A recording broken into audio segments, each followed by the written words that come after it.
Osman Bey, Geyhatü ile alakalı malumat aldım.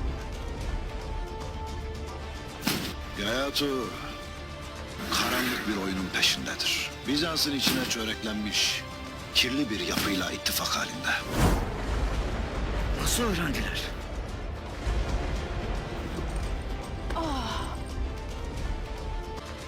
Eban Yiğit, senin adın nedir?